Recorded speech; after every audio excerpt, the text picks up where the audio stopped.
अगर सांप जहरीला न भी हो तो भी उसे जहरीला होने का ढोंग करना चाहिए। यह मनुष्य का मन ही है जो उसके बंधन या स्वतंत्रता का कारण है। भावनात्मक रूप से कमजोर आदमी का लोग हमेशा फायदा उठाते रहते हैं, उसे हमेशा धोखा ही मिलता है। तो क्या एक इंसान को भावनात्मक नहीं होना चाहिए? क्या उसे दूसरों पर भरोसा नहीं करना चाहिए? दूसरों की सहायता नहीं करनी चाहिए? तो इन सारे सवालों के जवाब आपको इस बुद्ध कहानी से मिल जाएंगे। और कहानी पसंद आए तो दिल से सब्सक्राइब जरूर करना। कहानी की तरफ चलते हैं। एक बार एक युवा लड़का जंगल के पेड़ों पर मुक्के मार रहा था। वह बड़े जोर जोर से मुक्के मार रहा था।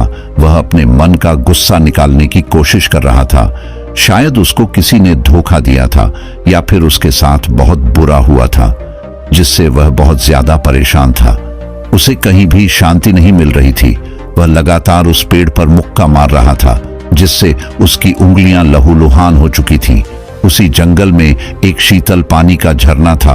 वहां पर एक भिक्षु रोज संध्या समय स्नान करने आया करते थे। यह उनका नित्य का नियम था। आज जब वह भिक्षु इस रास्ते से स्नान करने के लिए उस जंगल में आया तो उसने उस लड़के की हालत देखी। वह जोर जोर से चीख रहा था, रो रहा था और लगातार मुक्के मारे जा रहा था। उस लड़के के आसपास कोई मौजूद नहीं था। इससे उस भिक्षु को उस युवक की चिंता होने लगी। उसने सोचा कि कहीं मैं इसे ऐसे ही छोड़ दूं और कहीं ये आत्महत्या कर ले। तो ऐसे विचार आने के बाद भी वह कुछ नहीं बोला और लगातार उस युवक की तरफ देखे जा रहा था। भिक्षु एकदम चुपचाप खड़ा हुआ था। उसने युवक से कुछ नहीं बोला, कुछ नहीं कहा, बस वह उसको लगातार देखता रहा। कुछ देर तक तो उस युवक ने उस भिक्षु को नजरअंदाज किया, लेकिन कुछ देर बाद उसे अजीब सा लगने लगा। उसने सोचा, ना तो यह मुझे रोक रहा है और ना ही कुछ कह रहा है, यह तो बस मुझे देखे जा रहा है। इसका क्या मतलब है? बड़ा अजीब आदमी है। ऐसे ही विचार उस लड़के के मन में उठने लगे। जब कुछ देर बाद भी वह भिक्षु कुछ नहीं बोला तो लड़के ने अचानक से उससे पूछा कि महाशय, आप अपने रास्ते क्यों नहीं चले जाते? आपको क्या मतलब? आप खड़े हुए मुझे देख क्यों रहे हैं? भिक्षु ने बड़े शांत स्वर में कहा कि मैं तुम्हें रोक नहीं रहा हूं, तुमसे कुछ कह नहीं रहा हूं। तो मुझसे तुम्हें क्या परेशानी है?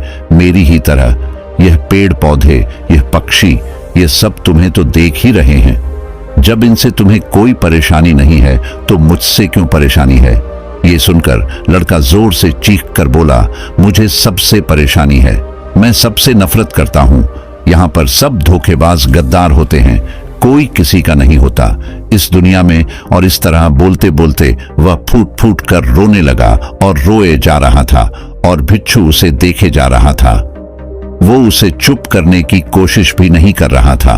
यह बात तो उस लड़के को और ज्यादा अजीब लगी। अब रोना छोड़कर उस लड़के ने सीधे खड़े होकर उस भिक्षु से कहा, बड़े अजीब आदमी हैं आप। आपके सामने कोई इंसान रो रहा है, दुखी है, परेशान है और आप उसे चुप भी नहीं कर सकते। आपके मन में बिल्कुल भी संवेदना नहीं है। बड़े अजीब और कठोर हृदय वाले साधु हैं आप। आपको अपने साधु होने पर खेद होना चाहिए। और ऐसे ही ना जाने क्या क्या जली कटी बातें वो युवक उस भिक्षु को सुनाने लगा।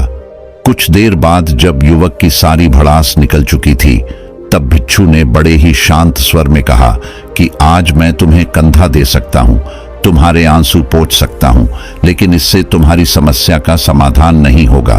कुछ देर के लिए तुम्हारा मन बहल जाएगा, बस उसके बाद वही जिंदगी, वही लोग जो तुम्हें आज कंधा देने के लिए भी तुम्हारे पास नहीं है, फिर से तुम उसी जिंदगी में लौट जाओगे।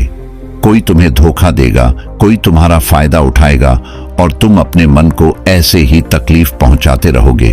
तो आंसू बहाने की बजाय तुम्हें मुझसे कुछ ज्ञान की बातें लेना चाहिए, जिससे तुम्हें जीवन में कोई भी धोखा ना दे सके, तुम्हारी अच्छाई का कोई भी फायदा ना उठा सके। याद रखना, आंसू पोंछने वाले तो तुम्हें बहुत मिल जाएंगे, लेकिन ज्ञान और सही समझ देने वाला कभी कभी कोई इंसान मिलता है। भिक्षु ने उसे बताया कि मैं पास ही के झरने में स्नान करने के लिए जा रहा हूँ। बड़ा ही शीतल पानी है वहां का। अगर तुम चाहो तो तुम भी मेरे साथ चल सकते हो। यहाँ पर अकेले परेशान होने से अच्छा है कि तुम झरने की शीतल पानी में स्नान करो। जिससे तुम्हारा दिमाग, मन, मस्तिष्क और तुम्हारा शरीर सब कुछ पवित्र हो जाएगा। यह सुनकर वो लड़का उस भिक्षु के पीछे पीछे हो लिया और जंगल के बीचों बीच रास्ता झरने की तरफ जाता था। जंगल में सन्नाटा छाया हुआ था। उनके पैरों तले सूखे पत्तों की चरमराने की आवाज पूरे जंगल में गूंज रही थी। आज पूर्णिमा की रात थी और आसमान में चांद अपनी उजली रोशनी उस जंगल में फेंक रहा था। उस रोशनी में दोनों उस झरने की तरफ बढ़ते चले जा रहे थे। रास्ते में चलते चलते उस युवक ने उस भिक्षु से कहा कि महात्मन, आपकी जिंदगी मस्त है, आपको किसी चीज की कोई परेशानी नहीं है। आपको पता है कि दुनिया में कैसे कैसे लोग बसते हैं, कितने धोखेबाज, कितने मक्कार, और सबसे बड़ी बात, अपने लोग ही धोखा देते हैं, जिनसे हम प्रेम करते हैं, जिनको हम अपना मानते हैं। जब उन्हीं से धोखा मिलता है तो कैसा महसूस होता है। कभी कभी तो ऐसे लगता है कि भोले और दयालु लोगों के लिए यह दुनिया नहीं बनी है, ये धोखेबाजों के लिए है, मक्कारों के लिए है। वही यहाँ पर फलते फूलते हैं, वही आनंद से जीते हैं। और हमारे जैसे लोग जो दूसरों की सहायता करते हैं, दूसरों को अपना मानते हैं, वह हमेशा जीवन भर दुख में रहते हैं। यही जीवन की सत्यता है और यही संसार है जिसमें हमें रोज घुट घुट कर मरना पड़ता है।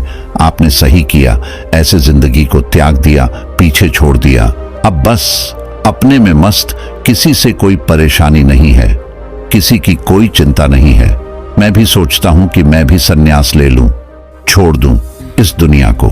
यह सुनकर उस भिक्षु ने कहा कि तुम्हें क्या लगता है, सन्यासी जीवन बहुत आसान होता है? भिक्षु ने बड़े शांत स्वर में कहा कि तुम्हें तो 2 वक्त की रोटी तो शांति से मिल जाती है, हमें तो कभी कभी वह भी नसीब नहीं होती। अगर भिक्षा मिल जाती है तो हम खा लेते हैं, वरना हमें तो भूखा ही सोना पड़ता है।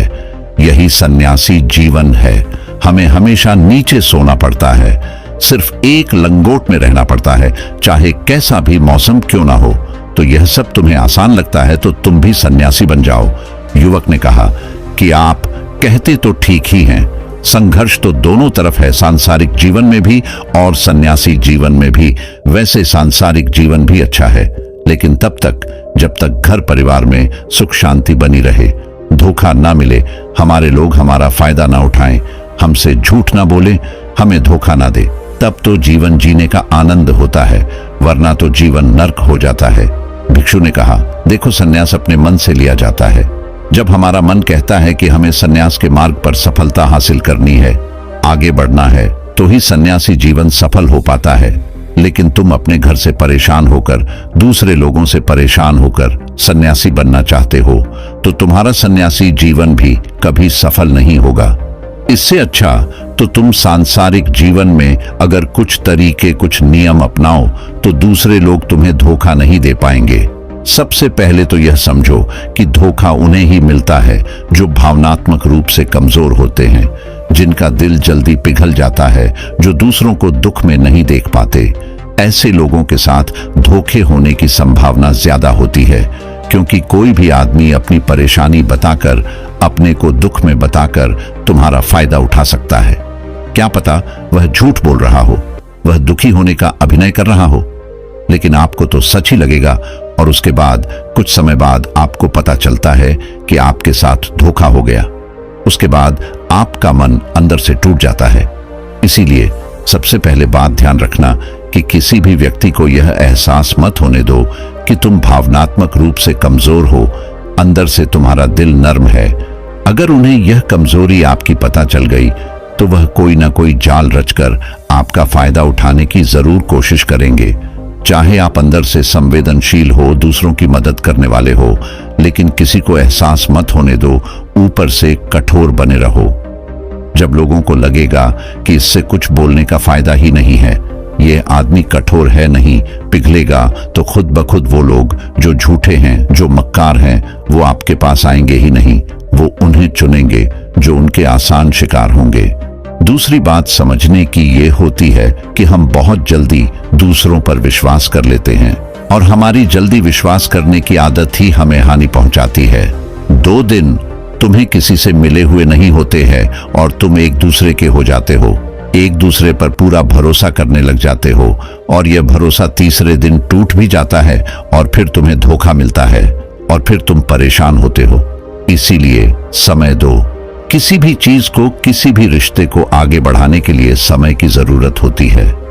समय के साथ तुम्हें सामने वाले इंसान की अच्छाई और बुराई पता चलती है। तब तुम्हें पूर्ण रूप से पता चलता है कि इंसान वास्तव में कैसा है, अच्छा है या बुरा है, और वह कुछ समय देने के बाद ही होता है। इसीलिए जल्दी किसी पर विश्वास मत करो।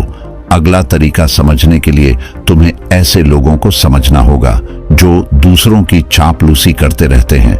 कुछ लोगों की आदत होती है चापलूसी करने की। आपके सामने आपकी बड़ाई करेंगे, आपके बारे में अच्छा अच्छा बोलेंगे और आपको लगेगा कि यह इंसान कितने अच्छे हैं, मेरे से कितना प्यार करते हैं। लेकिन वास्तव में उनकी वह चापलूसी एक जाल होती है ताकि वह आपका दिल जीत सके, और उनको चापलूसी करने का मौका तभी मिलता है जब आप दिखावा करते हैं। अगर आप उनकी चापलूसी से प्रभावित ही नहीं होंगे तो कुछ समय बाद वो चापलूसी करना बंद कर देंगे। इसीलिए किसी के सामने दिखावा मत करो, वरना आप तो आकर्षण के केंद्र बन जाते हो। लोगों को लगता है कि शायद इसके पास बहुत ज्यादा धन संपदा है, इसीलिए इतना दिखावा कर रहा है, और इसी वजह से जो लोग आपका फायदा उठाना चाहेंगे वो आपके करीब आने की कोशिश करेंगे, आपकी चापलूसी करने की कोशिश करेंगे। अगला नियम बताते हुए भिक्षु ने झरने की तरफ इशारा किया। वो झरने के पास पहुंच चुके थे। युवक को भी एहसास हो चुका था क्योंकि वहां पर ठंडी ठंडी हवा चल रही थी। ढलान की तरफ जाते हुए भिक्षु ने कहा कि सांसारिक जीवन में एक बात समझने की यह होती है कि हम जिसकी सहायता कर रहे हैं, चाहे किसी भी रूप में, धन से, शारीरिक रूप से, या जिस भी अवस्था में हम किसी की सहायता कर रहे हैं, तो हमें यह ख्याल रखना चाहिए कि सामने वाला वापस कभी भविष्य में हमारी सहायता करने योग्य है कि नहीं है। अगर किसी को पैसा उधार दे रहे हो तो ये समझो कि उसके पास आय का कोई साधन है कि नहीं है। कल भविष्य में वह तुम्हें वापस कर पाएगा कि नहीं कर पाएगा। अगर वह नहीं करेगा तो तुम्हें तकलीफ होगी, तुम्हें दुहक होगा। ऐसे तो इंसान करुणावश भिखारियों को भी भीख देता है, लेकिन वह गलत नहीं है, क्योंकि जो भी पैसा अपने सामने वाले को दिया है उससे आपके ऊपर कोई ज्यादा प्रभाव नहीं पड़ेगा। अगर वह आपको वापस भी नहीं लौटाएगा तो अगर किसी ऐसे इंसान को पैसा देना है जो कभी वापस नहीं लौटा पाएगा तो उतना ही देना जिससे तुम्हारे ऊपर ज्यादा दबाव न बने। अगर वो वापस भी न लौटाए तो तुम्हें ज्यादा दुख न पहुंचे। अब तक वो दोनों झरने पर पहुंच चुके थे। दोनों ने अपने कपड़े उतरे और उस झरने के शीतल पानी में कूद पड़े। पानी बाहत ठंडा था। उन दोनों की सारी थकान, उदासी पल भर में ही दूर हो गई। स्नान कर लेने के बाद दोनों एक पेड़ के नीचे उस झरने के सामने बैठकर बातें करने लग। भिक्षु ने उसे आगे समझाते हुए कहा कि शुरुआत में लोगों को नजरअंदाज करना सीखो। जब तुम किसी को शुरुआत में नजरअंदाज करते हो तो जो भी लोग किसी लालच की वजह से तुम्हारे पास प्रभावित हो रहे थे उनके छटनी हो जाएगी। जब तुम उनको नजरअंदाज करोगे तब भी एक दो बार लोग तुम्हारे पास आने की कोशिश करेंगे। उसके बाद वो तुमसे दूरियां बना लेंगे, और जो आदमी तुम्हारी इंसानियत, तुम्हारी अच्छाई देखकर तुम्हारे पास आएगा वो नजरअंदाज करने के बावजूद भी तुम्हारे करीब ही बना रहेगा। और यही तो एक सच्चे इंसान की पहचान होती है। जो हमारे अपने होते हैं उनसे हम लड़ भी लेते हैं, झगड़ भी लेते हैं, उसके बावजूद भी वो हमारी बातों का बुरा नहीं मानते हैं। चाहे थोड़े समय के लिए वह हमसे नाराज रहे, लेकिन कुछ समय बाद फिर से हम एक हो जाते हैं। और यही तो घर परिवार का मतलब होता है, यही तो अपनों का मतलब होता है। इसीलिए शुरुआत में अनजान लोगों को नजरअंदाज करना सीखो ताकि धोखेबाज, मक्कार लोग तुम्हारे करीब ही ना आ पाएं। अपने इस वार्तालाप को खत्म करते हुए भिक्षु ने अपनी आखिरी बात बताते हुए कहा कि ये आखिरी सीख सबसे ज्यादा महत्वपूर्ण है। सब कुछ होने बाद भी तुम्हें धोखे मिल सकते हैं, लेकिन तुम अगर अपने आंख और कान और अपना दिमाग खोलकर रखते हो, अगर तुम होश में रहोगे, ध्यान करोगे, तो तुम्हें इंसान की आंखें देखते ही समझ में आ जाएगा कि उसे तुमसे क्या चाहिए। तुम उसकी इच्छा और उसका स्वभाव उसकी आंखों में ही पढ़ सकते हो। लोगों की आंखों में, उनकी वाणी में, उनके स्वभाव में उनका सब कुछ दिखाई देता है। बस हम ही अपनी आंखें मूंद कर रहते हैं। दूसरे लोगों से जानो, उसके रिश्तेदारों से जानो, उसके परिवार वालों से जानो कि वह इंसान कैसा है, दूसरों के साथ उसका व्यवहार कैसा है, उसकी पड़ताल करो। जब किसी पर विश्वास करो, ऐसे ही किसी पर विश्वास मत कर लेना। अपनी पूरी संतुष्टि करना। अगर तुम किसी के साथ लंबे समय तक भरोसा करना चाहते हो, किसी के साथ कोई संबंध बनाना चाहते हो, कोई दोस्ती करना चाहते हो या किसी की मदद करना चाहते हो, तो इन सभी परिस्थितियों में तुम्हें यह जरूर पता होना चाहिए कि दूसरे लोग उस इंसान के बारे में क्या सोच रखते हैं। इसके बाद तुम जीवन में कभी भी धोखा नहीं खाओगे और तुम्हें कभी भी धोखे की वजह से पछताना नहीं पड़ेगा। इसी तरह की बातें करते हुए भिक्षु और वो लड़का दोनों जंगल से बाहर आ गए, अपने अपने घर को चले गए। दोस्तों, कभी भी किसी पर भी भरोसा करने से पहले उसके बारे में अच्छे से समझो, जानो, समय दो, फिर भरोसा करना। क्योंकि आज के समय में तोड़ने के लिए अगर कोई सबसे आती वस्तु है तो वो विश्वास ही है। विश्वास का गला सबसे पहले घोटा जाता है, फिर चाहे वो कोई हो। अपना पराया सब भूल जाते हैं लोग। आप भी अपना एक सिद्धांत बना लो कि मतलब कि दुनिया का किस्सा ही खत्म। अब जैसी दुनिया वैसे हम, सुखी और शांति से रह पाओगे। दोस्तों, चैनल को जरूर दिल से सब्सक्राइब कर लेना। आप हमेशा जीवन में खुश रहें और अच्छे रास्ते पर चलते रहें। धन्यवाद।